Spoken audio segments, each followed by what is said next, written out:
그 승계 문제에 대한 부분이 우리나라의 윤리적인 기업 윤리에 대한 부분 중에 가장 큰 이슈 중에 하나일까. 그게 가장 큰 원인이라고 봐야 되겠죠. 윤리 자체를 뭐 그분들이 몰라서 안 하는 것도 아니고 또 굳이 그뭐 비윤리적인 행위가 그렇게 대단히 뭐 즐기는 삶의 일부분이라서 그렇게 하는 것도 아닐 거라고 생각합니다. 그런데 우리나라 역사가 가졌던 어떤 그 짧은 기간에 많은 그 경험들을 통해서 지켜야만 된다. 지켜야만 된다는 그런 사실들이 또 2세, 3세로 또 전달되는 그들의 애착 같은 게 또 너무 과하게 일어나고 그러다 보면 대부분 모든 것들이 결국에는 그 지배권에 대한 유지, 상속 이 부분이 가장 큰 메인 이슈일 것 같습니다.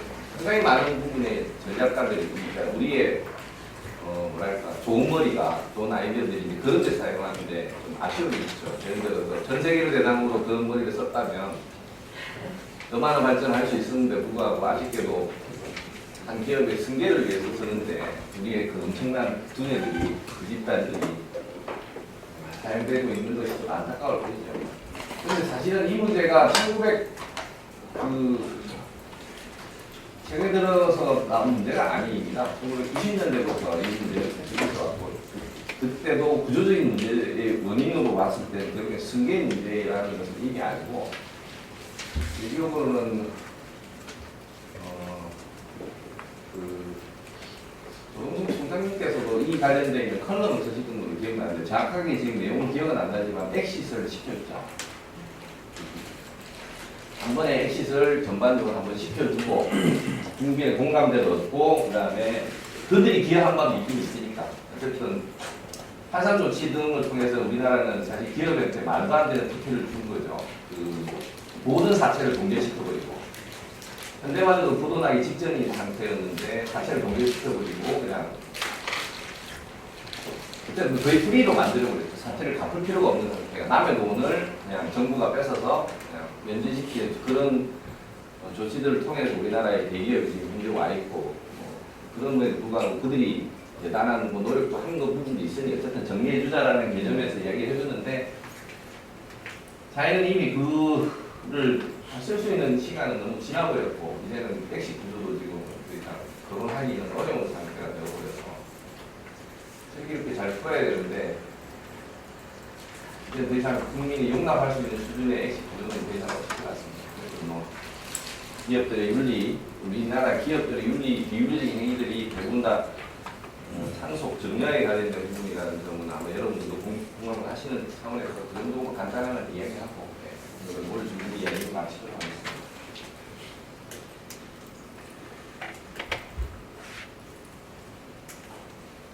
지난 시간에 제 기억으로는 아마 피드백 구조의 원형까지를 쭉 한번 리뷰를 했던 것으로 기억이 납니다. 그래서 한번 벌써 2주가 됐기 때문에 상당히 많은 부분을 이제 버리셨겠죠. 버려야 됩니다. 리더는 버려야지 또 새로운 걸 채우시니까 버린 걸 새롭게 다시 줄 수 있도록 한번 리뷰만 그냥 간단하게 하겠습니다.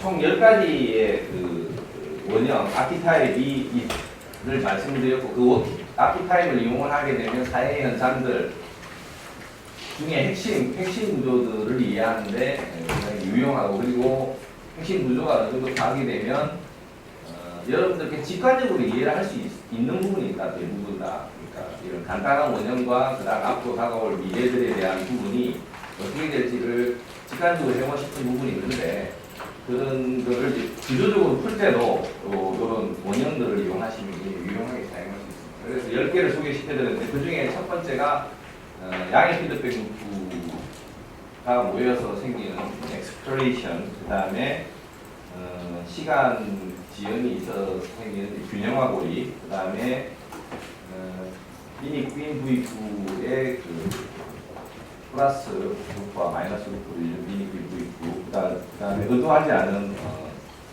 결과, 그 다음에 처방의 실패, 성장과 저투자, 플러스 마이너스 다시 플러스 이런 구조, 그 다음에 성장의 한계, 플러스 마이너스가 되어 있어서 양의 피드백 루프가 돌고 음의 피드백 루프가 뒤에 도는, 그 다음에 자꾸 그 목표를 계속 완화시켜서 결국에 성장이 계속 줄어드는 형태인 목표의 완화, 공유의 비극은 잘 뭐 발생되지는 않습니다만 공유의 비극, 그다음에 가장 많이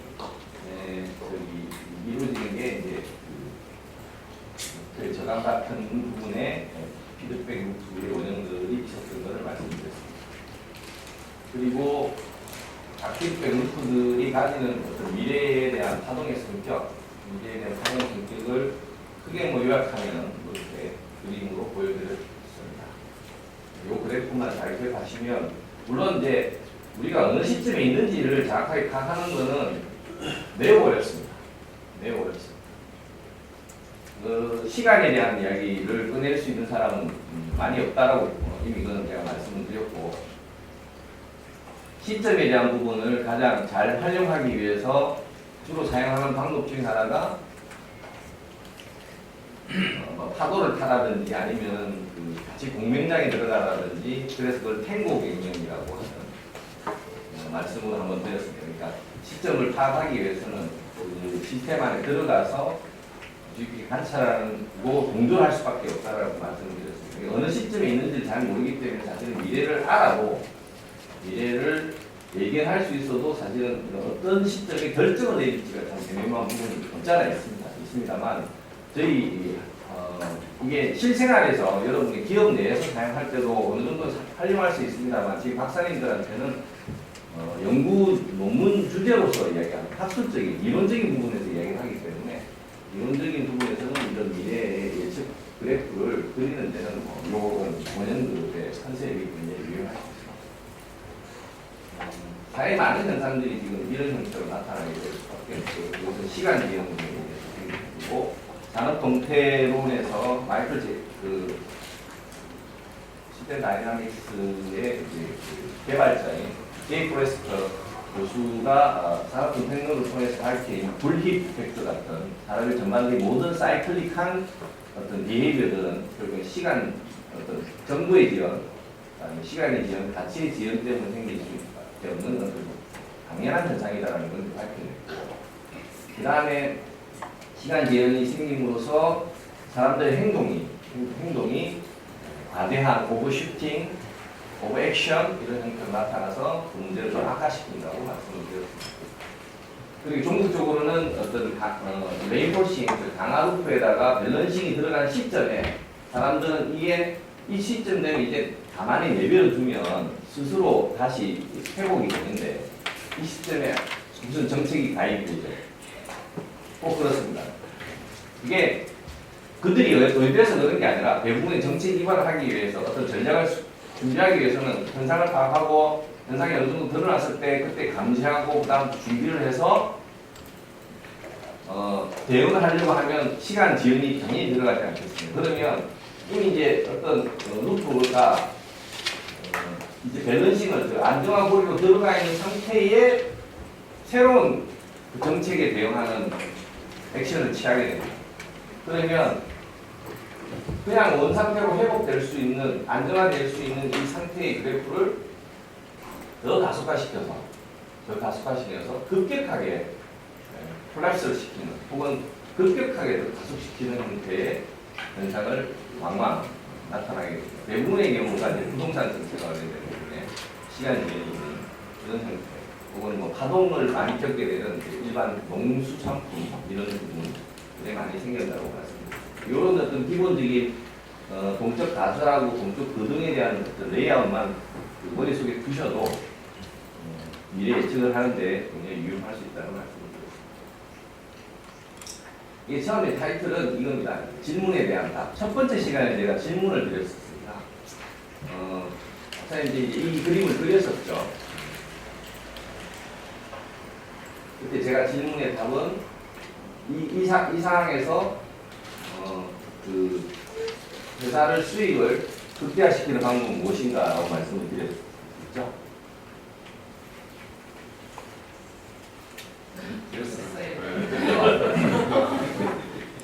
근데 이제는 처음에는 이제 이게 이 루프에 대해서도 잘 이해가 안 되시고, 빨간색, 파란색이 뭔지 뭐 이렇게 이해가 안 되셨지만, 이제는 뭐 대충 이게 맞아, 그동안 떠들었던 게 이런 거를 이야기하는 거는 이제 이해하셨을 겁니다. 이 상태에서 이제 한번 이제 살펴볼 수 있는 거예요. 그러면 이제 바깥에 있는 파란색 구간은 이제 수요, 수익, 그 다음에 비용, 그 다음에 질, 이렇게 돌아가는 플러스 루프가 있죠. 이렇게만 된다면 수요는 계속 늘어나고 수익도 계속 늘어나고 비용도 증가하면서 상품 기질도 좋아지는 형태의 강한 루프가 이제 형성되어 있습니다. 기업 입장에서는 사실 돈 많이 쓰고 돈 더 벌면 와이낫이죠. 계속 그런 구조로 가져가고 있습니다. 근데 대부분 이제 이게 수요가 한계 수익에 봉착하기 때문에 대부분 여기서 스톱하게 됩니다. 냉장고를 집에 냉장고 몇 대씩 있어요? 한 4대?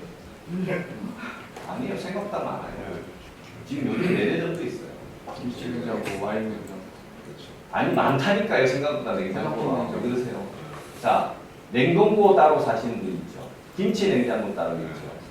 그 다음에 보통 냉장고 작은 거 하나에다 큰 거 하나 있죠. 그 다음 말씀하신 와인이 뭐죠 이거? 아이스크림이에요. 화장품 냉장고 굉장히 많습니다. 그래서 끊임없는 그 기업들 냉장고를 파는 기업 입장에서는 2개가 거의 맥시멈. 그래서 하나 더 만든 게 김치 냉장고. 그것도 안 되니까 이제 와인 냉장고, 그다음 화장품 냉장고, 계속 냉장고를 만들고 심지어 방에 있는 냉장고 이렇게 수요청을 계속 세그멘트를 분리해서 수요를 자극시킵니다. 냉장고도 이제 그런 식으로 수요를 이렇게 업그레이드 하지 않으면 안 되니까 세탁기는 한 대 밖에 2대 있는 근데 세탁기가 안 되니까 건조기를 팔잖아요. 이제 건조기도 옛날 아파트 구조들이 이제 건조기가 안 들어가는 구조입니다. 그러니까 건조기를 팔아먹어야 되니까 건조기를 요즘 광고를 어디서 하냐면 베란다에 설치해놓고 건조시키는 형태로 광고를 합니다. 그러니까 기존에 있는 그 드라이 그러니까 런드리실 말고 여기 도도 이 소음도 없고 뭐 이렇게 분진도 없는 형태로 드라이가 된다는 걸 보여주기 위해서 막 거실에다 놓고 막 이러잖아요. 그러니까 끊임없이 뭔가를 개발합니다. 그러니까 기본적으로 이렇게 만든다면 계속 수요가 증가시킬 수 있다는 구조만 된다면 이 인가주도는 기업이 원하는 완벽한 형태의 구조라고 볼 수 있습니다. 그래서 이게 이제 선순환이 되겠죠. 그리고 이제 가격이 오르면 뭐 가격과 수익의 구조가 직접적으로 맞나요? 가격이 오르면 수익이 증가하나요? 그렇죠. 수요가 유지된다고는 가정하에서는 물론 말이죠. 일단 줄어들겠죠. 근데 이제 가격이 오르면 수요가 줄어들기 때문에 가격이 오른 만큼보다 수요가 비례하게 올라가면 사실 가격이 올라도 수익은 그대로일 거고 탄력적이면 경제 용어식에 탄력적이면 그러니까 탄력적이면 이게 가격이 오른 만큼 수요가 더 떨어지기 때문에 오히려 수익은 떨어질 수 있고 비탄력적이면 지금 말씀하신 게 수요 변화가 거의 없기 때문에 가격이 오르면 수익이 오른다는 거죠. 그러면 이 상품은 어떤 상태로 봐야 되는 거죠? 약간은 비탄력적이라고 보자고요. 그러기에 사실 가격에다가 그냥 수익을 올리면 안 됩니다. 이거 나중에 또 설명드릴 건데 기왕이면 이제 지금 이 시간에 말씀 나왔으니까 말씀드릴게요. 가격이 오르면 수익이 오른다. 이건 틀린 말이에요. 가격이 오르고 수요가 그대로이고 수요가 증가하고 아니면 뭐 비탄력적인 단어를 집어넣고 그 다음에 수익이 오른다라고 이야기하면 요거는 이제 맞는 말이죠. 그래서 이제 얼마든지 같은 내용인데 가격이 오르면 수익이 떨어집니다라고 이야기하실 분이 있으실 수 있잖아요. 있습니다. 그렇게 인과관계를 하다가도 중간에 어떤 설명이 없으면 그냥 가기에는 좀 애매한 부분들이 분명히 있거든요. 그런데 그럴 경우에는 어떻게 해야 됩니까? 지금 말씀드린 것처럼 쪼개야 돼요. 설명이 잘 안 되면 설명이 여러 가지 형태로 분기될 수밖에 없다면 결과적으로 인과적으로 일단 쪼개야 됩니다. 쪼개신 다음에 그 다음에 막 세분하게 쪼개면 어떻게 되나요? 변수들이 원래 제가 말씀드린 게 5개에서 7개 사이로 그림을 그리십시다라고 말씀드렸는데 막상 그리다 보니까 아마 박사님들 대동하셨을 텐데 변수들이 자꾸 늘어나죠. 본인을 위해서 그죠? 5개, 7개, 11개 막 이렇게 늘어나는데 좋습니다. 11개, 13개, 20개 좋습니다. 다 좋아요. 다 좋고 그린 다음에 이게 전체 그림이 어느 정도 합리적이다 되면 그 다음에 어떻게 되죠? 다시 줄여야 됩니다. 그러면 일단 변수가 20몇 개인 게 막 화살표가 날아다니고 그러면 박사님들 생각해 보실 것 같아요. 다른 사람이. 나도 모르고 다른 사람도 모르고 아무도 모르는 그림이 됐습니다. 이게 배드 상태라고 해서 다음 내일 말씀드리려고 했던 부분의 일부분인데 너무 복잡한 거를 남한테 보여줘서 설득하겠다는 건 사실은 안 하겠다는 뜻이겠죠. 안 하겠다는 뜻이에요. 그리고 이 시스템 다이나믹스의 방법론은 큰 틀에서는 복잡계에서 내려온 거라고 말씀드렸고, 복잡계의 큰 틀은 뭐냐면 단순함이 있다고 말씀드렸죠. 복잡한 거를 복잡하게 설명하려고 하면 복잡함밖에 안 남는다는 거죠. 복잡함을 간단하게 보고 간단하게 설명할 수 있어야지 사실은 세상을 바라볼 수 있는 지혜와 해안을 가질 수 있다. 그것이 사실은 가장 큰 시선점인데, 과정은 어쩔 수 없이 지저분할 수밖에 없습니다. 여러분 교량이나 건축물 지을 때 한번 보세요. 건축물이 굉장히 아름다운 건축물이 대한민국에 이제 널려 있습니다. 정말 많이 널려 있습니다. 옛날에 그 회색집 사망한 그 신해철의 그죠? 그 가사에 굉장히 멋있게 나오는 멋있게 나왔죠. 가사에 나오는 그 회색빛 빌딩이 아닌 이제는 굉장히 아름다운 빌딩으로 많이 바뀌었는데 그 건물들을 짓는 과정에서 보시면 아시잖아요. 굉장히 더럽지 않습니까? 너저분하고 그것도 지금 옛날에 비해 많이 벌어져서 깨끗해지긴 했지만 짓는 과정은 제작하는 과정은 빅데이터가 굉장히 화려하고 여기 빅데이터 관련된 내지는 뭐 인공지능 관련된 어떤 비즈니스 하시는 분도 있다고 알고 있는데 막상 그분들은 밑에서 굉장히 지저분한 일들을 하는 거거든요. 제 종목이 원래 토목인데 지금 여러분들이 살고 있는 이 소사이티를 운영하기 위해서 3분의 1은 밤에 일을 합니다. 도시를 유지하기 위해서는 30% 정도가 밤에 일을 해야 됩니다. 그냥 무조건. 여러분이 지금 걸어다니는 그 도로 밑에는 엄청난 공동구라는 게 있잖아요.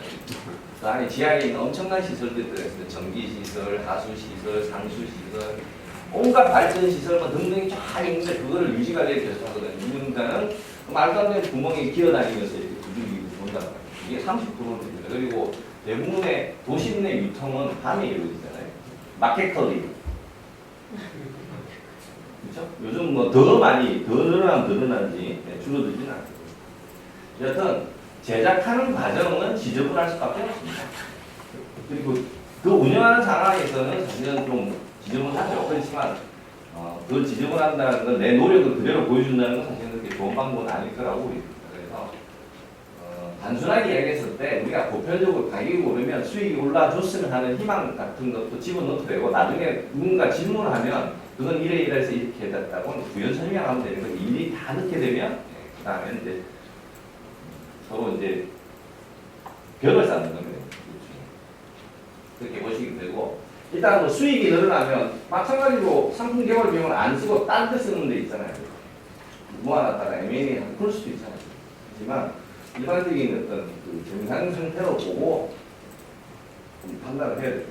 비용이 이제 오르게 되면 당연히 이제 가격을 올릴 수 있으면 다행이고 비용을 가격에다가 못 올리죠. 경쟁 상태가 치열합니다. 그럼 얼마든지 이런 인과관계가 플러스이고 마이너스인 거를 따지기 시작하면 수많은 이론이 있습니다. 그럼 반대로 이야기하면 무슨 말이죠? 제가 A에서 B라는 인과관계를 지금 이야기를 합니다. 그러면 거기에 대해서 반대 이론이 한 100가지가 될 수 있어요. 있을 수 있습니다. 우리가 지금 싸우고 있는 모든 많은 것들은 철학이 됐든 정치적인 관점이 됐든 어찌 됐든 다 이론이 다 있을 수 있거든요. 그 말씀은 박사님들이 지금 주장하는 것들은 주장하는 그 주장을 뒷받침하는 논문도 100개가 있다는 거예요. 박사님들이 생각하는 어떤 가설, 상상 이런 거를 인과적으로 내가 주장을 했을 때 그거를 증빙하는 이미 검증해 놓은 피어 리뷰가 되어 있는 논문이 100개나 있다는 얘기예요. 무슨 말씀인지 이해되시죠? 그러니까 내가 그거를 취하는 겁니다. 나의 논리 체계에 맞춰서 그 논문을 찾고 그걸 취하는 겁니다. 근데 보세요. 지금 박사님들이 연구하려고 하는 이 사택이 딱 정해져 있으신 분은 굉장히 정확하게 정해져 있는 분은 제가 지금 원하는 대로 할 수 있습니다. 내가 원하는 걸 찾으면 됩니다. A라는 라인에서 B라는 관계가 있으면 내가 지금 설명하는 게 굉장히 유리한 게 있겠다. 유리해지겠다. 내가 이걸로 설명을 하겠다 싶으면 그분은 키워드가 정확히 있잖아요. 그렇죠? 그러면 찾습니다. 근데 찾으면 있습니다. 제가 99.99% 확실하게 말씀드립니다. 있습니다. 못 찾아서 그렇게 있습니다. 근데 그게 주제가 명확하게 정해지지 않으신 박사님들 같은 경우에는 이제 리터러시 리뷰를 꾸준히 하셔야 되죠. 근데 리터러시를 많이만 하면 할수록 사실은 이게 실력을 쌓아가는 거기 때문에 사실은 박사과정에서 당연히 해야 되는 일이에요. 그건 기본적으로 하셔야 되는데 이게 일반적인 박사과정에서는 풀타임으로 해서 이거를 2년, 3년간 하는 거죠. 그러실 수 있으세요? 안 된단 말이에요. 그러면 박사님들은 효율적으로 하실 수밖에 없습니다. 그래서 물론 30년 동안, 22년, 30년 동안 지금 해당 분야를 이제 열심히 해오셨기 때문에 대충의 주제나 키워드 바운더리가 어느 정도 형성되어 있죠. 그러면 반대로 하셔야 됩니다. 있는 데서 잘 정리해서 이렇게 뽑아내는데 제가 시스템 다이나믹스 인과지도가 굉장히 유용하다고 말씀드렸잖아요. 키워드를 대기하고 그걸 한 논문을 A와 B의 관계로 딱 정리해놓고 또 나중에 정리해놓고 그걸 묶어서 전체 그림을 그리고 그게 굉장히 좋으면 논문도 발표하시고 아니면 내 논문에 쓰시라고 하는 형태의 기납적 방법을 사용하라고 말씀드렸잖아요. 그렇게 이게 포자로프 다이어그램이 그렇게 유용하다고 말씀드렸는데 거꾸로 생각해 봅시다. 이제 내가 일단 기본적인 틀을 알아요. 그러면 시킹을 하는 거죠. 찾아가는 거죠. 연역적으로. 그래서 그거를 찾아내는 게 훨씬 더 빠르죠. 그러면 전체적인 그림을 그릴 수 있는 정도의 해왕적 지식과 기본적인 정보는 박사님들이 가지고 있다고 전제해야 됩니다. 전제하시고 그림을 스케치를 하세요. 도형을 그리는 거예요. 전체적인 논문의 구조와 틀을 그리는 거를 이걸로 그리시면 아니 뭐 이거 아니라도 구조 방정식이 됐든 뭐가 됐든 가설을 세우실 때도 마찬가지입니다. 하나의 기본적인 스트럭처를 이 변수를 이렇게 뚝뚝뚝뚝 떨어뜨려 놓고 그걸 연결시키는 구조. 우리 뭐 빌딩 같은 거 그리면 보통 이런 식으로 저기 그래픽이 되어 있지 않습니까? 뭐 이런 식으로 그리면 이게 빌딩 이렇게 하잖아요. 이런 식의 그림들을 그리셔야 되는 거죠.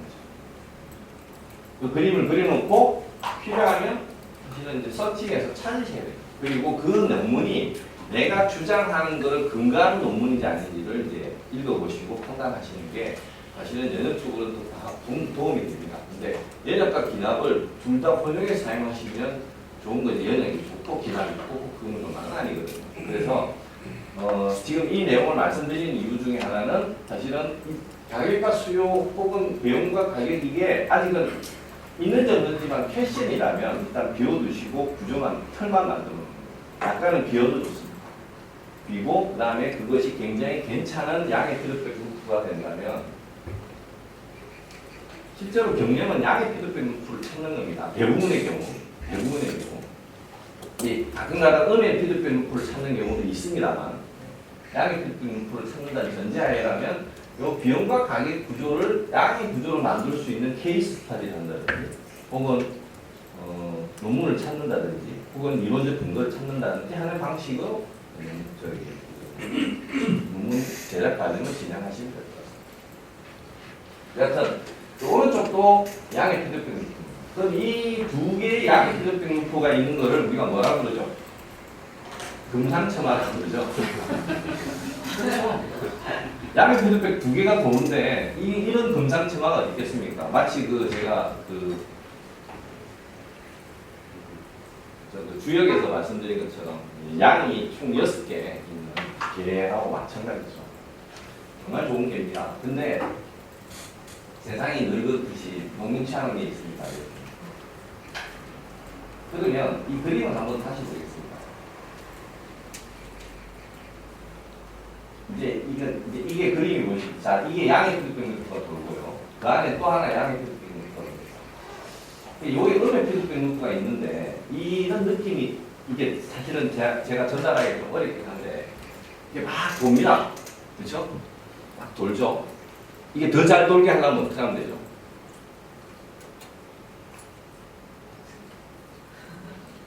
딱 더 잘 금상첨화가 됐어. 이게 잘 굴러갑니다. 이렇게 천천히. 조금만 이렇게 바람만 불어도 슬슬 굴러갑니다. 그럼 이게 더 잘 굴러가고 있다. 그런 형상이 어떤 형상일까요? 이미지를 상상해 보세요. 잘 굴러가고 있어요. 드럼통이 있어요. 드럼통이 있습니다. 그러니까 손을 조금만 대도 돌돌돌돌 굴러가져요. 박스. 여기 아마 대표이사님도 꽤 있으실 텐데 대표이사님이 회사 안 나가면 회사가 잘 굴러가면 정말 좋죠. 잘 굴러가고 있습니다. 근데 이게 막 더 잘로 굴러가네. 이게 무슨 소리냐면 이게 평지에 나서 이렇게 리더가 가서 톡톡 하면 치주고 이렇게 에너지 주면 잘 굴러가는데 스스로 막 이거를 기울이네. 그럼 어떻게 돼? 진짜 막 저렇게 막 돌아가는 거잖아요. 그런 상상에 저 가운데 빨간색이 자꾸 이렇게 뭘 붙잡잖아요. 이걸 어떻게 이미지를 떠올리면 될까요? 내려가. 잘 내려가. 브레이크가 없죠. 중간에 뭔가 브레이크를 팍팍 밟는 거예요. 이 오토매틱하게 밟아야 되니까. 그래서 제가 상상을 해봤어요. 이걸 어떻게 하면 그림으로 그려볼 수 있을까? 이 드럼통이 있고 약간 기울어져 있습니다. 이게 잘 굴러간 이게 만약에 이 드럼통이 동그랗다는 것 자체가 굴러간다는 얘기죠.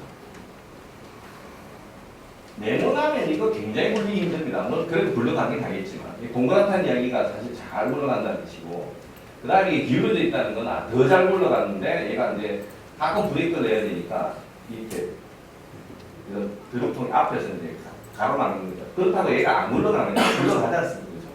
굴러가는 중간에만 자꾸 이렇게 끈끈을 안 하고 하니까 마치 이게 통 안에 이렇게 이게 추 같은 게 매달려 있어서 매달려 있는 거예요. 왔다 갔다 하면서 가끔 브레이크를 더 이렇게 밟는 거, 혹은 스스로 밟든가. 뭐 그런 형상의 그림으로 이해하시면 이 양의 피드백 루프 두 개 있고 음의 피드백 루프가 가운데 있는 이 루프의 미래가 어느 정도 예측이 되려면 가다 덜컥 이렇게 되거든요. 근데 브레이크를 너무 세게 밟으면 어떻게 될까요? 아예 써버릴 수도 있고 그리고 양의 피드백 루프는 선순환 때 좋은데 이게 어떻게 되죠? 거꾸로 악순환이 되지. 이렇게 내리막으로 이렇게 쫙 내려가고 있는 구조를 이렇게 웅크하면 뒤로 가죠. 이게 악순환이 되거든요. 그렇게 됐을 경우에 이제 안 좋을 수도 있는 구조니까 조심해야 된다. 이게 어느 순간 이게 거꾸로 쑥 되면 이게 잘 내려가다가 거꾸로 이제 왔던 길 다시 되돌아가는 형태로 될 수 있는 구조는 어쨌든 양의 피드백 구조이나 지금 요 그림을 형상으로 그리면 요 정도 형태로 상상할 수 있겠다. 그래서 그림을 루프가 이렇게 돼 있는 것들을 이제 앞으로 많이 보시게 될 건데 그리시게 되고 앞으로 이제 내일은 그 관련된 그림을 이제 직접 주신 걸 가지고 이제 디스커션을 할 겁니다. 그때 박사님들이 이런 생각을 하셔야 돼요. 저런 상상, 저런 이미지를 상상하시면 그 루프를 이해하시는데 조금이라도 도움이 될 것 같아서 그림을 추가해봤습니다. 그래서 제일 좋은 방법은 일단 이제 아십니다. 요 가격과 수요 관계를 이제 끊어버리는 형태로 취하는 게 제일 좋죠. 그래서 가격과 수요를 이제 제거하는 방법이 이 양의 피드백 루프와 음의 피드백 루프 공존에 있을 때 그 제거하고 양의 피드백 루프만 구성시킬 수 있는 방법입니다. 근데 통상적인 제품과 서비스에서는 가격이 오르면 수요가 내려가는 건 당연한 거잖아요. 이게 제거하기 쉽지 않습니다. 근데 요즘 이게 가능해졌어요. 그렇죠? 아까 가격이 오르면 수요가 떨어지는 거 비탄력적 이야기를 했는데 아예 제로인 경우가 있어요. 제로. 정보제인 경우에는 이제 이게 아예 이제 가격과 수요가 완전 무탄력, 아예 없애버린 형태의 비즈니스 모델이 이제 나온 지 벌써 오래돼가지고 끝났죠. 근데 요 개념을 정보제의 경우에 옛날에는 무한대 곱하기 0이면 가격이 0이고 수량이 무한대면 이게 0이었잖아요. 그죠? 무한대에다가 0 곱하면 0인가요? 무한대가 0이라고 보잖아요. 요즘은 이렇게 이 정보 경제 상황에서는 이렇게 표현하더라고요. 0 곱하기 무한대는 무한대다. 가격이 0.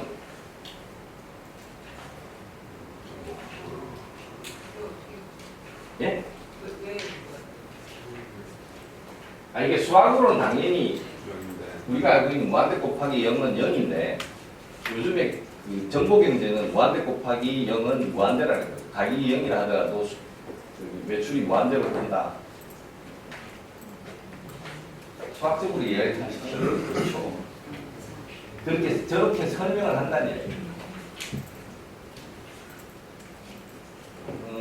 여기 DBR 200, DBR 계속 보세요.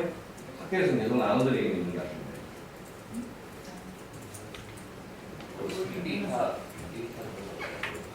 아, 저기, 김 선생님. DBR 박사님들한테 안 나눠드려요? 아, 네, 지금 나눠드릴게요. DBR. 아이, DBR 모르는 거 물은 어떻게 나눠줘요? 안 나눠줘요? 네. 그래요? 옛날엔 다 나눠줬는데. 동아 비즈니스 리뷰를 말씀해요. 아니, 지금 나눠줘요. 지금도 줘요? 아니, 지금도 그래요?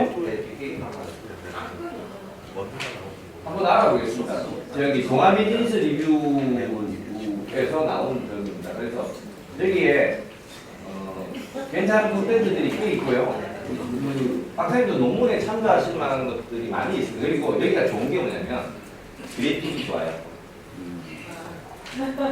도표나 이런 것들을 잘 그려요. 잘 그려서 박사님도 이렇게 직관적으로 이야기가 쉽고 그 다음에 활용하실 수 있도록 되어 있습니다. 그리고 원본 데이터는 그들이 아닙니다. 다른 데서 따온 거라 나중에 이제 원본 데이터를 그 레퍼런스 찾으시면 돼요. 그럼 이제 오리지널 논문이 튀어나오거든요. 그러면 그걸 보시면 이제 프로파운드하게 있을 수 있으니까 DBR은 일종의 진금 단위 비슷하게 된 거죠. 좋은 게이트웨이. 한글로 되어 있으면 금방금방 읽죠, 빨리 읽죠. 그 다음에 이 트렌디하게 좀 많이 또 이렇게 잘 정리해 놨습니다. 그래서 DBR 구독하는데 그렇게 많이 안 드시니까 만약에 이 학교에서 제가 알기로는 드리는 걸 알고 있는데 그게 잘 안 되면 이제 저는 개인적으로 DBR 굉장히 추천드리고 알고 그런 거예요, 선생님? DBR 총괄. 알고 그러신 거예요? 아니요, 진짜. 내가 가르친 게 없습니다. 진짜요? 네. 아니, 지난번에 내가 같이 옆자리에 있어서 잠깐 그 이야기 나눴는데 제가 이 말씀 드리면 안 되는데 제가 DBR을 구독을 해가지고 PDF를 240통까지를 거의 다 가지고 있어요. 나눠드리면 되나요? 안 되세요. 예. 괜찮습니다. 사실은 괜찮을 거라고 봐요. 왜냐면 새로운 트렌드를 읽고자 하는 것들에 대한 욕구를 자극시키기 때문에 저는 사실은 아까 말씀드린 그 무한대 곱하기 제로 이게 DBR에도 먹혀들 거라고 생각합니다. 하여튼 저는 강론해드렸습니다. 그러니까 그 DBR 자체가 논문은 안 되죠, 실적은. KCI에는 안 들어가 있잖아요. 추진하나요? 그럴 생각 없네요. KCI 추진 전혀 생각 없어요? 김 선생님. 네.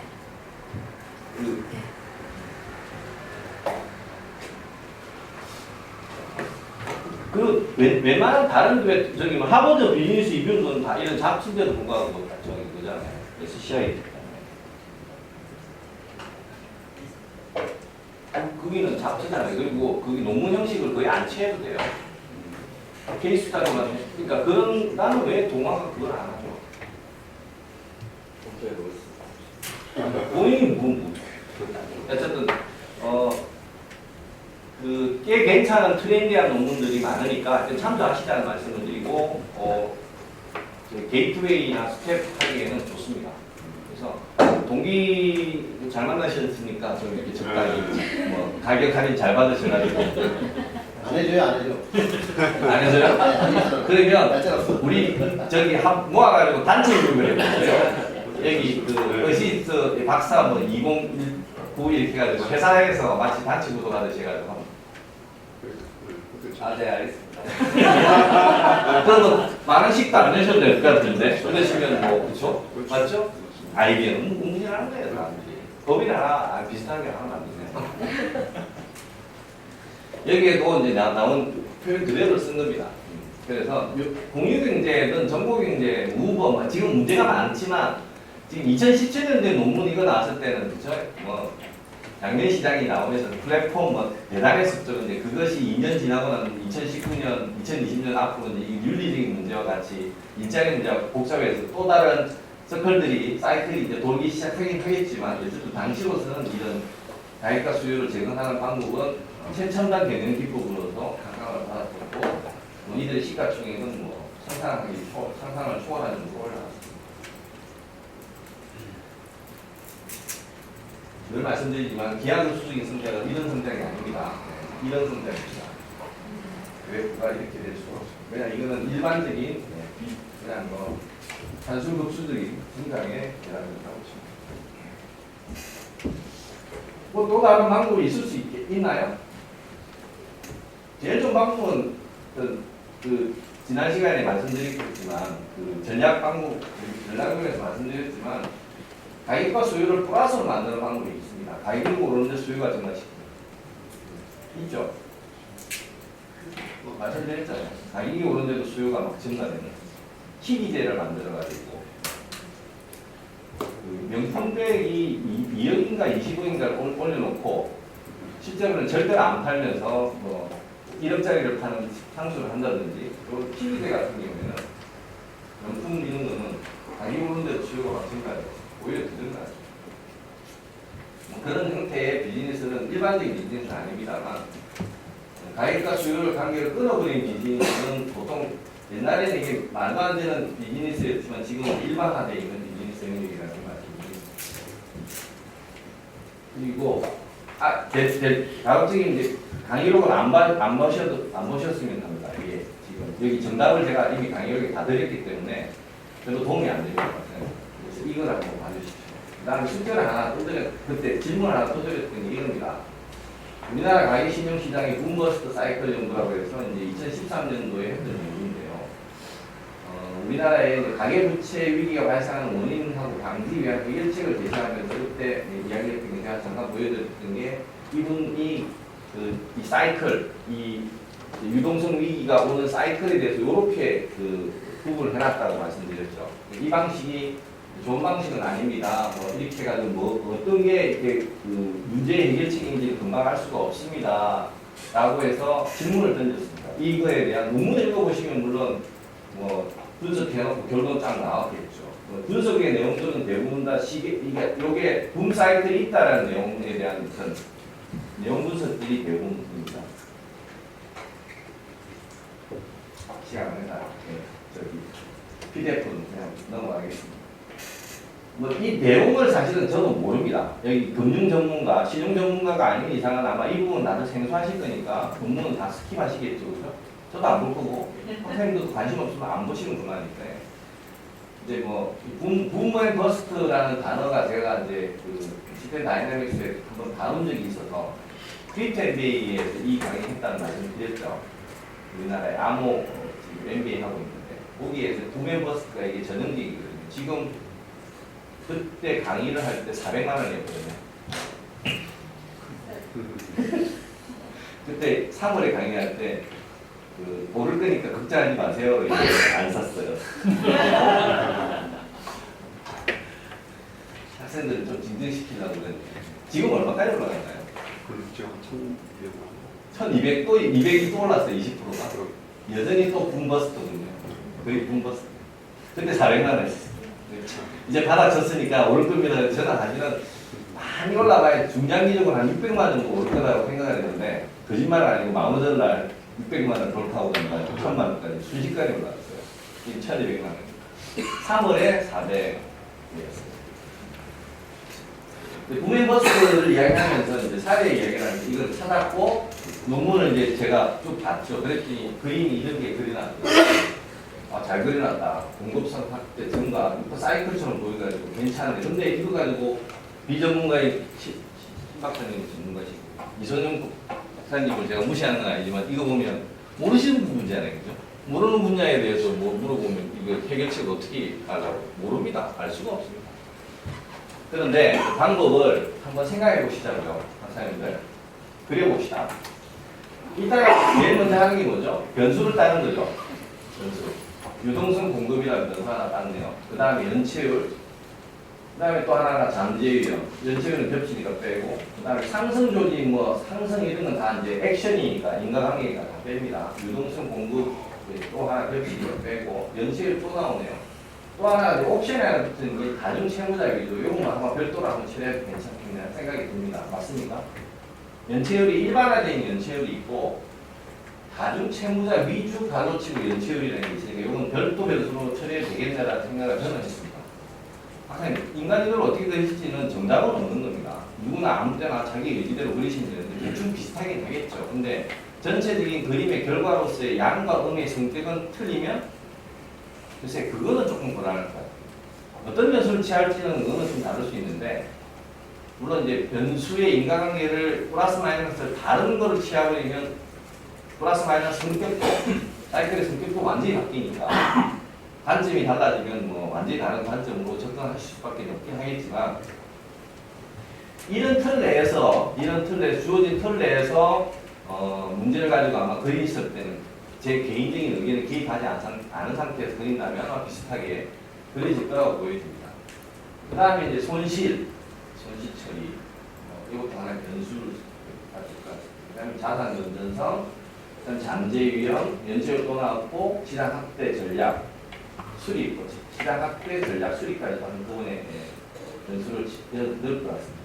한번 그려볼까요? 일단 뭐 이쪽도 아마 여기가 제일 중요하다고 스타팅 포인트처럼 생각됐기 때문에 아마 좌측 상단에 넣었을 것 같습니다. 그래서 저도 좌측에다 두고 유동성 공급, 연체율 겹치고 빼고 유동성 공급 뺐으니까 아마 이건 왔다 갔다 하겠네요. 그죠? 뭔가 왔다 갔다 할 것 같고 그리고 다중 채무자 연체율이라고 제가 표현을 그렇게 했습니다. 연체율은 연체율인데 다중 채무자 연체율을 별도로 뺐고 손실 처리 넣고 자산 건전성 넣고 그 다음에 잠재형 넣고 다시 연체율로 돌으니까 요렇게 한번 뭐 하나 돌 것 같네요. 그죠? 느낌이 드십니까? 그 다음에 연체율에서 다시 빠진 게 시장 확대 전략 수립 유동성 공급. 그러면 제가 왜 이렇게 변수를 배치했냐면 처음에는 이제 대충 하더라도 느낌이 요 그대로 쫓아가다 보면 이런 그래프가 뭐 그려지나요? 그렇게 변수를 배치하시면 된다. 그리고 이제 동의하십니까? 그 다음에 이제 그 유동성 공급이 확대되면 연체율이 떨어지죠. 그래서 마이너스. 맞나요? 그리고 잠재율은 연체율이 올라가면 잠재율은 증가하죠. 어차피 이건 같은 관계입니다. 같이 쓰니까 그렇죠. 이 말은 유동성 공급하면 잠재율은 증가하는 거다. 그래서 이런 관계로 그려놨고 그 다음에 연체율이 상승하고 연체율이 상승하면 유동성 공급이 축소되고 이 관계가 다시 여기 들어왔습니다. 이 관계가 하나 돌아왔고 그 다음에 연체율이 증가하면 다중 채무자 연체율이 증가하고 그 다음에 손실 처리가 증가하고 자산 건전성이 증가하고 자산 건전성이 증가하면 잠재율이 줄어들고 잠재율이 증가하면 연체율이 증가하고 반대로 잠재율이 감소하면 연체율이 감소하고 같은 방향이죠. 맞습니까? 요 관계 잠재율이 감소하면 연체율이 떨어져요. 잠재율이 감소하면 연체율이 떨어져요. 같은 방향입니다. 저기 처음에 그 연체율 감소 잠재율하고가 그 잘못이시대요. 연체율이 증가하면 연체율이 감소하면 잠재율이 증가하는 거예요. 이게 동시에 써놨어요. 동시인데 확대가 되면 연체율도 감소하고 잠재율이 증가하니까요. 연체율이 예를 들어 감소하면 잠재율이 인과 요인은 아닐지는 모르지만 그러니까 연체율이 증가하면 잠재율은 감소. 감소하게. 심각하네. 그 밑에 그 이제 그렇게 작성할 때 잘못돼도 큰일 나겠어요. 그러면 저거는 새로 그렸죠.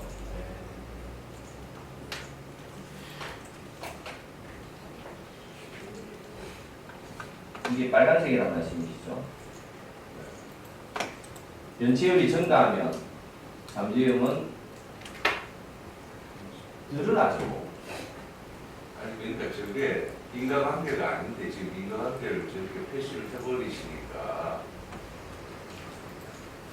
같이 쓰 있는 게 인과관계라고 볼 수는 없지 않습니까? 저는 그렇게 봤어요.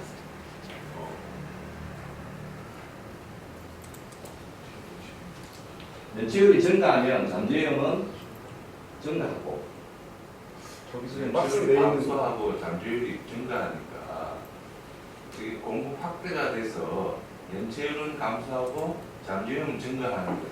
이렇게 가면 결과적으로 플러스가 돼야 되니까 지금 말씀하신 대로 요건 마이너스가 된다는 말씀이시죠. 그죠? 이렇게 거쳐가려면 유동성이 증가하면 잠재형이 이렇게 가면 줄어드니까 오히려 유동성하고 잠재위험하고의 인과관계를 표시를 해야지 지금 연체율하고 잠재위험하고는 이 한쪽 방향만 있는 게 두쪽 방향이 있는 게 아니라는 말씀입니다. 오케이, 네, 알겠습니다. 지금 말씀은 이걸 끊고 요걸 따로 두자. 그리고 요것도 끊자. 이 말씀이시죠? 아니면 마지막에는 잠재위험이 하고 연체율하고가 관계가 있으니까 일단 하나만 끊어보시죠. 근데 이게 지금 있는 상태는 표시가 안 돼 있습니다.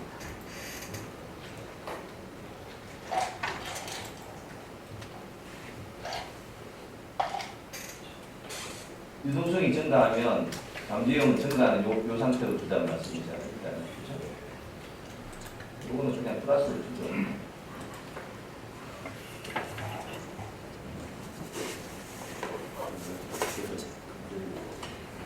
유동성이 증가하는 잠재위험이 감소하는 것은 유동성이 증가하면 유동성이 증가해서 잠재위험이 줄어드는 것은 경험적으로 많은 날로 판단되는데요. 네. 아까 말씀하신 연체율이 증가했을 때 잠재위험이 줄어드느냐는 것은 경험적으로는 처음에 보여주신 것처럼 늘어나는 경우가 많습니다. 아니 근데 마지막에 이렇게 그 사이즈를 어떤 어떤 식으로 식으로 이렇게 이렇게 하느냐에 따라서 좀 다른 것 같아요. 이제 전문가들 관점이 나오는데 제가 원하는 그 의도는 아닙니다.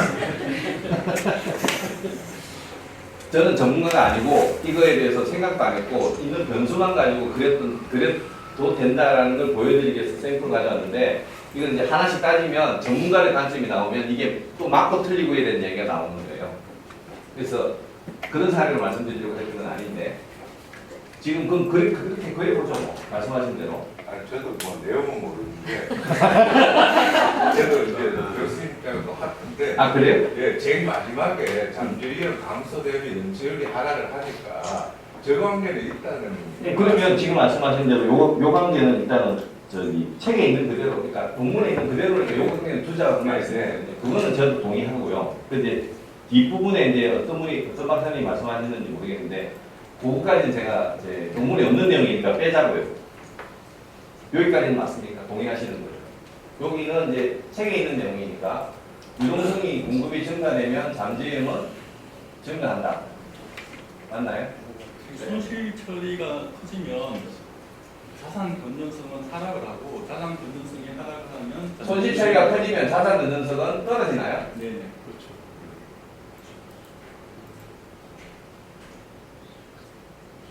손실 처리가 커지면 회복된다고 해요. 예. 손실 처리가 증가하면 자산 건전성이 좋아지지 첫 않죠? 사이클은 결정적인 것은 항상 돌아온다니까요. 예. 잠재적인 이유는 계속 내다보고 예. 유동성이 공급됨으로써 이용을 안고 있는 거죠. 내용을 보지 말자니까.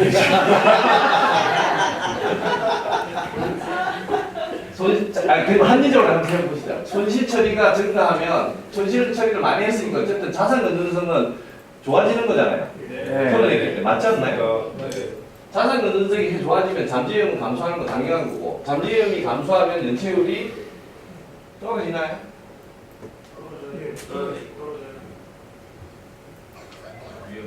잠재위험이 감소한다고 좋아요. 그렇다고 하자고요. 잠재율이 감소하면 연체율이 떨어졌다고 하고, 그럼 연체율이 하락하면 시장 학교에서 전략 수입을 연체율이 하락되는데 왜 수입해야 돼요? 자산 건전성이기 때문에 확대를 좀 시킬 전략이 나올 수 있어요. 이게 이제 전체적으로 다 시장을 다운시키나요? 예. 연체율이 떨어지면? 다시 시작하는 건 재정입니다. 연체율이 떨어지면 자산 건전성이 좋아지면 재투자에 들어갈 수 있는 비용이 많이 들어가잖아요. 소위 말하는 실질적인 투자율이 더 좋아지지 않나요? 아니 이게 금융 쪽에서 파트에서 생각해야 되는데 금융 잠재 위험이 쪽에서 감소하면 이자율이 금융적 입장에서는 금융 쪽 입장에서 이자가 줄어드니까 이자가 줄어드는 걸로 이렇게 생각해요. 어쨌든 이자를 더 늘릴 수 있는 방법을 써야 된다 이 말씀이에요. 아무 사람들이구만. 그렇다는 이야기네요. 요거는 시장 금리 입장, 그러니까 은행 입장에서 돈 벌어야 되니까. 그래서 돈을 막 푸는군요. 그래서 부실을 일부러 만드네요. 맞나요? 부실을 막 만들어. 그다음에 연체율이 요즘 돈이 들어갔으니까 그렇지. 갚을 여력이 된다는 얘기 아닐까요? 나한테 돈 빌려서 또 갚겠죠. 그렇죠? 카드 돌리기 비슷한 거 아니에요? 그렇게 봐야 되는 거 아닌가요? 유동성이 좋아지면 시장에 유동이 막 풀리면 빚내서 쓰는 거죠. 빚내서 이제 쓰게 되고 빚내서 빚 갚고 하는 형태로 되나요? 예. 맞나요? 저거? 전문가들한테 다시 물어봐서 바꿔야지. 그러면 공급 연체율 감소와 잠재율 증가는 어떻게 되나요? 연체율이 증가하면 많은 말이 아니 근데 연체율이 증가하면 잠재율은 여기 다시 돌아가는 거잖아요, 그죠? 이건 맞죠? 연체율이 증가하면 잠재율은 감소하고 연체율이 증가하면 잠재율은 감소하고 마이너스. 그러니까 이게 한쪽 방향만 있는 게 양쪽은 아니에요. 아니면 마이너스 바꾸려 뭐. 지금은 바꾸려. 저희가 뭐 정답 찾는 것도 아니고 그건 있는 그대로 둘게요. 대신 얘를 마이너스로 바꿔야 됩니다. 그죠? 맞나요?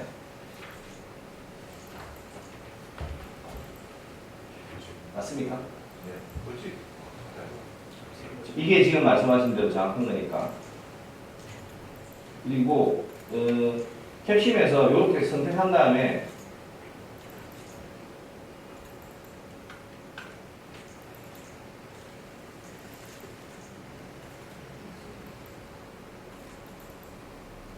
바로 붙이시면 됩니다. 자, 이런 그래프가 그려졌습니다. 그러면 이제 여기다가 그 성격을 부여하면 되죠. 여기가 어떻게 보면 유동성 공급의 연체율을 높이면 이거는 그 은행 입장에서는 돈 버는 구조네요. 은행 수익 구조가 되니까. 그렇죠? 요 위에 있는 R1 그래프는 은행 입장에서 돈 버는 구조네요. 그렇죠? 그 밑에 이제 크게 보면 연체율이 증가하고 시장할 때 수요를 적립하고 하는 것들은 이것도 결국엔 플러스로 풉니다. 잘 돌아가고 있네요, 여기는. 계속 돈을 버는 구조입니다. 맞습니까? 그럼 이쪽은 이 돈을 못 벌게 하는 구조네요. 그죠? 계속 은행에 피드백 효과가 옵니다. 그러면 자, 여기서 질문. 시장, 이 은행이 돈을 계속 잘 벌게 하려면 어떤 전략을 써야 되겠습니까? 근데 문제는 감독자 입장에서는 시장을 안정시켜야 되는 부분도 있잖아요. 여기서 한쪽 사이드에서는 그 소비자들이 이쪽에 우리 같은 서민들이 피해를 보는 상황도 있으니까 시장을 안정시켜야 되는 전략으로 붐앤버스트를 제 본문 제목이 뭐냐면 붐앤버스트 사이클을 파악해서 그거를 좀 줄이는 방법에 대한 방법을 제안한 것이 이 논문이지 않겠습니까? 그 관점에서 봤을 때 어떤 방법을 쓰면 될까요? 그림만 보고 이야기하세요. 그림만. 전 박사님. 유동성을 조절을 한다든지 뭐. 아니 이 그림 내에서 그러니까 유동성을 네. 제 말씀 어떤 변수를 건드려야 되느냐는 말씀입니다. 저는 이거 그림을 그려놓고 이 무게감이라는 건 잘 모르니까 어느 정도 중요한지 잘 모르니까 사실은 제일 딱 보면 뭐가 제일 중요하죠? 이 여기서 얘가 제일 중요합니다. 여기서 얘만 흔들면 전체 시스템이 다 흔들립니다. 그럼 이 말은 결정적인 변수이나 잘 안 움직일 거라요. 저거 건드리면 니 죽자 내 죽자라는 거죠. 굉장히 위험한 변수다라는 거죠. 그러면 시스템 다이나믹스의 장점은 뭐죠? 루프의 장점이 뭐죠? 성동격서예요. 직접적으로 그 변수를 안 때리고 그 변수를 자극하는 변수를 취하면 효과를 볼 수 있다라고 말씀을 드렸잖아요. 그러면 저기서 뭐가 그 다음에 성동격서적인 변수가 될 거냐라는 거를 찾아보시라는 거예요. 양의 피드백 루프에서 찾는 건 의미가 없습니다. 그렇죠? 그러면 음의 피드백 루프에서 연체율에 직접적으로 주게 되는 요놈을 잡아야 되겠다는 생각에 저는 들었어요. 물론 얘를 잡아야 되는데 얘가 얘보다 훨씬 더 유리하지 않을까라는 거를 뭐랄까 저는 이제 그래프를 많이 그리고 많이 보다 보니까 저게 눈에 들어왔어요. 얘는 건드리면 하나, 둘, 셋, 넷, 5개가 움직여요. 변수가 직접적으로 팍팍 움직여요. 그럼 못 건드린다는 얘기예요. 근데 얘를 건드리게 되면 하나, 2개 정도 움직이는데 얘는 어차피 얘에 의해서 움직이니까 빨리 뭔가 효과를 보기도 좋고 관련되어 있는 변수는 뒤에서 후방에서 들어온 자산력은 하나밖에 없다는 얘기가 되면 자산 건전성을 건드리는 것보다는 잠재의 위험에 대한 무엇인가를 하는 것이 의미가 있는 통제 방법이겠구나라는 생각이 저는 들었어요. 이게 박사님도 그렇게 생각되어졌으면 좋겠다는 생각에서 말씀드리는 거예요.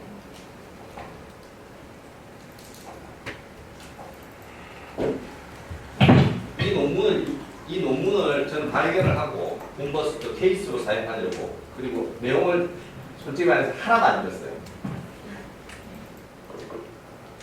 하나도 안 읽고 이 그림을 그리고 난 다음에 들리시나요? 네. 이 그림을 그리고 난 다음에 잘못 그렸습니다만 빨간색가 잘못 그렸습니다만 이 잠재 위험에 대해서 뭔가 결론이 나 있겠다라고 생각을 해서 봤어요. 참 열심히 잘 그려요. 이거 아주 고민스럽게 해서 만들었어요.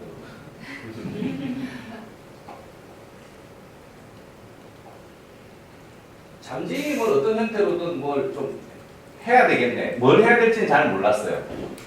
잠재위험에 대한 변수가 뭘 뜻하는지 잘 몰랐는데 결론이 이거였더라고요. 잠재위험을 측정하는 선행 지표를 이용하여 자산 건전성을 모니터링 해야 됩니다가 결론은 나왔어요. 이제 앞부분은 요약입니다. 보세요. 자, 가계부채 위기는 외부 충격적이 아니라 시장 내의 구조적인 문제다. 와우. 시스템 다이나믹스 원하는 딱 그 결론을 그대로 썼어요. 구조적인 문제다. 두 번째, 본버스트의 사이클 자체는 구조가 그래 돼 있으니 시간 제한도 있으니 이걸 못 바꾼다. 그러면 진폭을 줄여서 안정성을 위해서 진폭을 줄여야 된다. 그렇죠? 진폭을 줄여야 되는데 그기 위해서는 성동격서 얘가 연체율을 이야기 안 했어요. 연체율을 건드린다는 이야기는 안 하고 얘를 건드리는 이야기를 했더라고요. 근데 그 다음에 요거는 이제 전문성이니까 올라갔어요. 잠재위험을 측정하는 선행 지표를 이용하여 자산 건전성을 모니터링해라. 단 말은 잠재위험을 모니터링을 해서 여기서 변수가 변화되면 거기다가 무엇인가를 이렇게 압박하는 형태로 시장을 이 부앤버스트 사이클을 줄여주고 진폭도 좀 줄여줘라라는 형태의 결론이 나와있죠. 나머지는 뭐 그러기 위해서 감독 기준을 어떻게 해라. 자, 저 부분은 뒷부분은 일단 무엇을 건드리는 것이 가장 결정적이라는 걸 안다면 전문적으로 그러면 그걸 하기 위해서는 그분들이 알아서 해야겠죠. 그분들이 전문성이 나오는 거죠. 그분들이 감독 기준을 가능해라, 뭐 해라, 그 결론이 나올 겁니다. 근데 무엇이 가장 결정적인 것을 찾는 데는 코자르트 다이어그램으로 저도 찾았어요. 정말 딱 거짓말 안 하고 요것만 봤어요. 요것만 보고 그리고 요걸 결론을 냈습니다. 그래서 비논문을 읽으실 이유는 없잖아요. 내하고 관련이 없는 논문 읽으실 이유가 없어요. 그렇죠? 근데 그건 틀린 생각이라는 말씀을 좀 드리고 싶은데 생각보다 솔루션이 생각지도 않은 곳에 있어요. 근데 그분들은 그 솔루션을 이미 다 만들어 놓은 거의 다 만들어 놓은 거, 거의 솔직히만 거의 다 뺏겨도 될 정도로 완벽하게 만들어 놓은 분들이 있습니다. 내 논문이 아닌데, 내 분야가 아닌데. 공학에서는 이미 이 박사님도 아시지만 이미 물류나 이런 쪽에 그에서 이미 다 끝난 이야기를 여기 와서 기초적으로 지금 검토하고 있는 그런 경우도 꽤 많은 그런 경험이 있습니다. 저도 옛날에 되게 저기 공장에 있을 때 이게 다 이미 끝낸 이야기인데 개념적으로 여기서는 이제 와서 뭐 이렇게 연구하고 있는 이런 생각들이 아마 그런 경험이 있으셨을 겁니다. 그래서 의외로 그런 데서 유레카를 발견할 수 있다는 거예요. 그래서 가끔 훈련 삼아서는 뭐 이렇게 한번 그림을 그리셔도 굉장히 도움이 된다는 말씀을 드리려고 하시는 잘한 데 가려고 만드는 거예요. 근데 깜짝 놀랐어요. 저 3월에 이 강의 준비하면서 제가 이걸 처음 발견했고 난 이걸 만들었는데 굉장히 설득력 있게 결론도 나왔고 지금 되어 있습니다. 그래서 제가 경험한 사례라서 그대로 박사님께 말씀드리려고 이 사례를 준비했습니다. 그 다음에 뭐 좀 과도한 신용은 공급하지 않아야 된다. 이 말은 틀린 말이네요. 그렇죠? 자기네들 먹고 살려면 과도한 신용을 계속 공급을 해야지 먹고 살는데 틀린 말이에요. 전체 강국자. 네? 은행이 아니라 전체 강국자. 가족자 입장에서 그냥 해본 소리죠. 근데 실제로는 아니라는 말씀이네요. 아주 재미있는 사실일 거야. 네. 빨간 색깔 문구대로 해석을 해보면 잠재 위험에 대해서 건드려 주시면 그게 지금 자산 건전성 쪽으로 한 번 더 갔다가 또 계속 맞습니다. 여기가 중요하니 제 말씀은 여기는 더 중요한 게 아니라 이건 못 때린다. 여기를 때려야 되겠네. 저는 여기를 모니터링하는 것을 통해서 여기를 잡아야 되겠네. 자산 건전성을 모니터링하는 이유는 요걸 잡기 위해서. 실질적으로 저는 이 변수가 모니터링 변수라고 뭔가를 해야 되는 변수라고 그래서 이 두 개를 다 쓴다라고 볼 수 있는 거고 어떤 누구도 이 부분에 대해서는 이야기를 안 할 수밖에 없죠. 연체율은 어쨌든 뭐 하나의 지표이기 때문에 안 건드릴 수도 있겠지만 이걸 따져보면 제 말이 틀렸을 수도 있습니다. 그러니까 전문가들이 말씀하시는 거 보면 이거는 못 건드리는 거야. 당연히 하지. 이 시장 전문가 여기 있는 전문가가 얘기하면 당신이 이 그림 안 그래도 난 알고 있어. 좋습니다. 그건 상관 안 할게요. 그분들이 이야기니까 당연히 이럴 수밖에 없죠. 하지만 제 입장에서 아무것도 모르는 제가 이걸 이야기할 수 있다는 얘기죠. 그걸 강조하고 싶은 거예요. 저는. 그 비슷한 케이스로 이제 부동산, 요즘 부동산 다시 또 아파트 가격이 오른다 그런 겁니다. 문제는 뭐예요? 이건 이제 2016년도에 준비했던 겁니다. 그때 이제 한참 부동산이 이제 뭐 폭락을 하니 여전히 저는 막 그래가지고 또 준비를 했었던 거예요. 이건 신문 기사입니다. 앞에 사례는 뭐라고요? 논문. 그 다음에 이 사례는 지금 신문 기사입니다. 여기 신문사 비슷한 언론에 계신 분이 있으셔서 좀 말씀하기가 좀 그러지만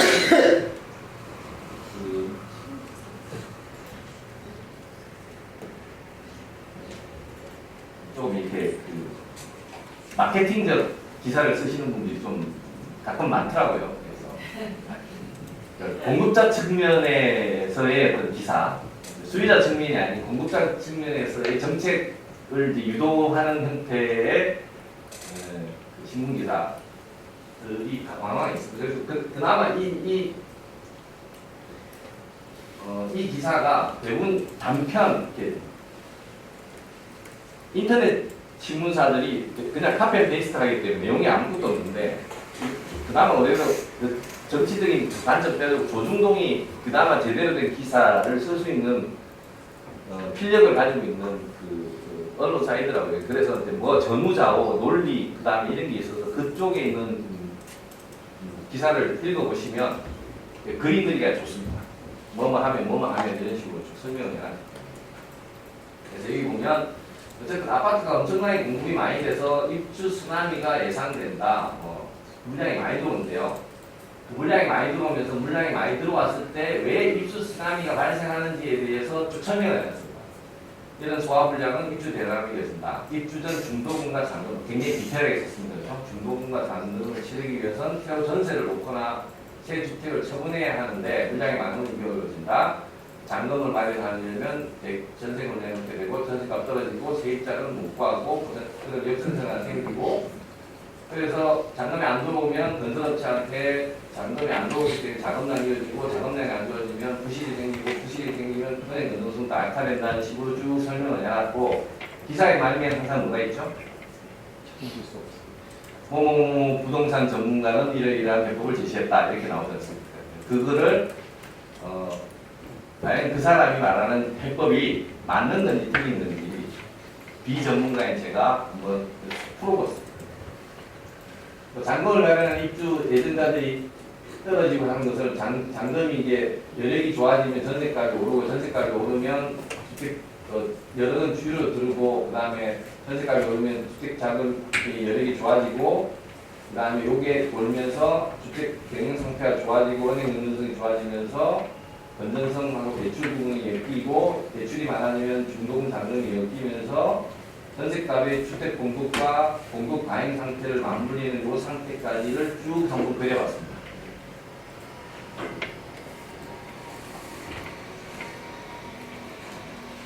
나머지 인간의 뭐 건전성이 좋아지면 대출이 뭐 많아지고 뭐 대출이 좋아지면 뭐 여력이 많아지고 하는 이 없는 부분은 제가 상상을 해서 한두 개만 그림을 그려놨고 기사에 나와 있는 요 짧은 내용만으로도 그려보니까 꽤 많은 형태의 루프가 돌거든요. 근데 보면 이 바깥에 루프 하는 것이 무슨 루프죠? 음의 피드백입니다. 음의 피드백은 아마 여기 시간 지연을 제가 표시를 안 했는데 시간 지연이 있을 수도 있고 뭐 전세값하고 주택 공급 사이에는 시간 지연이 있을 수도 있습니다. 시간 지연을 지금 고려하는 것은 뭐 그다지 중요하지 않았기 때문에 잠시 뺐습니다. 근데 루프의 성격만 보자면 큰 틀에서 이렇게 그려놓으면 이런 피드백 루프죠. 음의 피드백 루프는 말씀하신 것처럼 이제 밸런싱, 안정화, 그죠? 골 시킹이라고 목표 지향.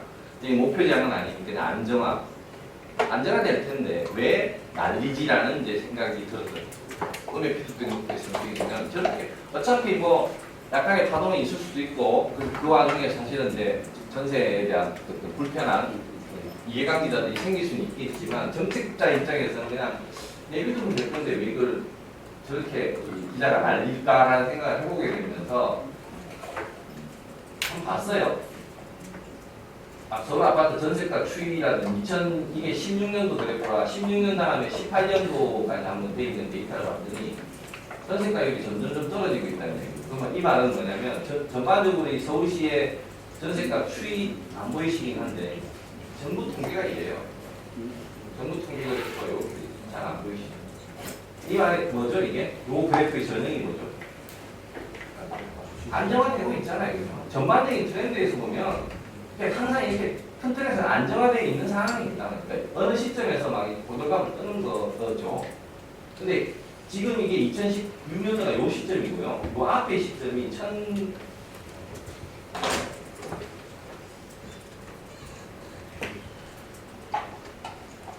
2011년도, 2010년도인데 이게 앞에서 훨씬 더 많은 이렇게 변화가 있었던 거예요.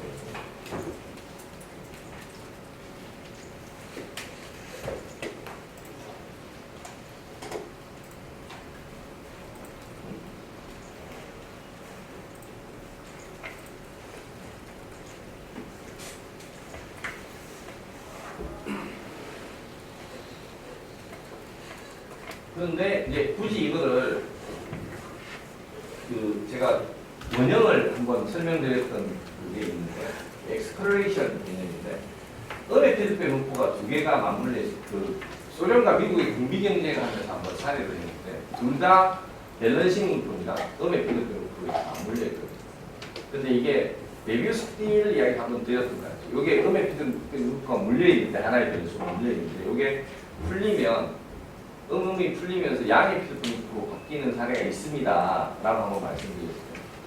그 케이스처럼 요게 중도금 여름 잔금 여력이라는 요거를 변수 중심으로 이렇게 풀려버리면 큰 틀에서는 이게 양의 피드백이 될 테니 과일 경쟁으로 인한 안정 효과의 원형대로 설명한다면 이게 큰 폭락이나 폭등이 있을 수도 있겠다라고 해석할 수도 있겠네라고 생각해 보시면 되겠죠.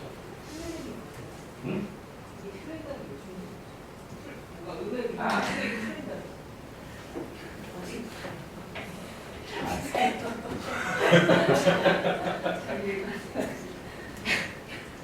설명을 드릴 때 음의 피드백 루트가 2개 있으면 어떻게 될까요?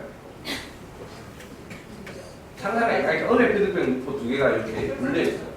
그냥 적절히 안정되면서 설상가상 아무것도 안 움직이겠죠. 그죠?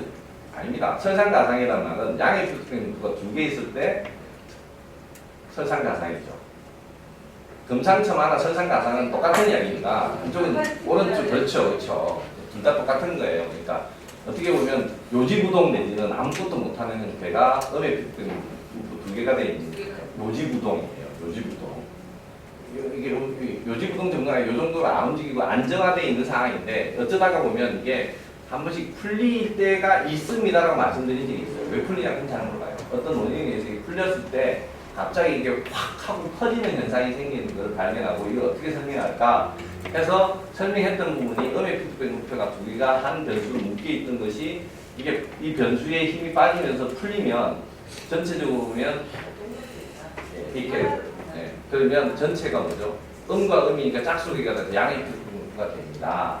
그럼 이게 과열 또는 폭락으로 이어지겠네요 라고 설명할 수 있습니다 라고 말씀드립니다.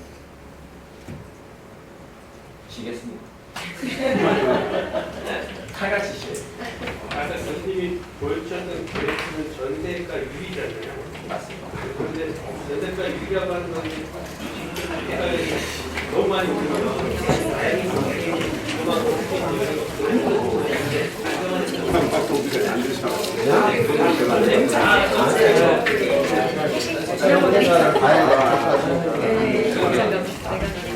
그거는 상대적인